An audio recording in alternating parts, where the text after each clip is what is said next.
Hop back down to Florida, where we've got a call in the abortion rights measure. In Florida, this is Amendment 4, would enshrine abortion rights in Florida. This, as you see here, has 57% yes and 43% no, but 60% is the threshold that the yes side needed to meet in Florida for the right to abortion ballot measure, the amendment to Florida state constitution.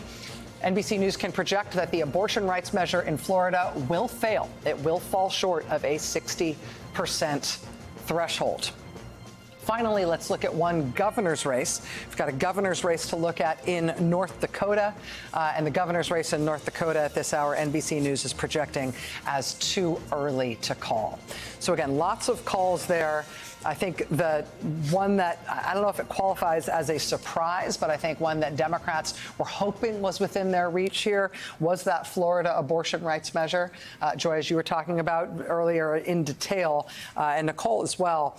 Again, it looks like it's going to win, to Chris's earlier point, by a very large margin, but not a large enough margin to put it over 60 points, which is what they'd need to get a yes. Yeah, and this is the reason that Republicans wanted that 60-vote threshold, because, and as they tried to do in Ohio, you know, Governor DeSantis has bet his political future on being the champion of denying women their rights over their own bodies. He's competing, obviously, with the governor of Texas. He's thinking about a future in which he would like to inherit Donald Trump's white evangelical base. And he's decided that this is his marker, and he's been willing to use really the awesome powers of the state to try to intimidate and bully even television stations in the state against running ads in favor of that protection. So it will defy all of the other states, including very, very red states that have protected women. Florida, in a lot of ways,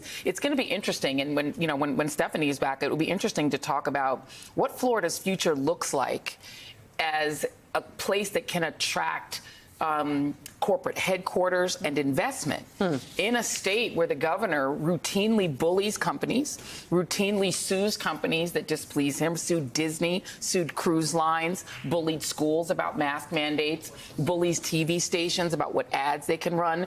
It's a pure Project 2025 in miniature in Florida. And that kind of extreme, sort of extremist right-wing fascist type government in Florida, does that make it a more attractive place, or does it make it more like some of the other southern states that don't get a lot of investment and interest from, it also particularly means international investors? That Florida, trying to be an international business hub, but also, even without everything you just described, they will now continue to retain an incredibly draconian 6-week abortion ban, which is going to make it hard to persuade any large company that they should move their female staff there, let alone any of their staff that has female offspring. Go ahead, in what is another triumph of the minority in American minority rule in American democracy in the 21st century, beginning with George W. Bush becoming president with less votes than Al Gore in the country, right through to tonight, 57% in Florida loses.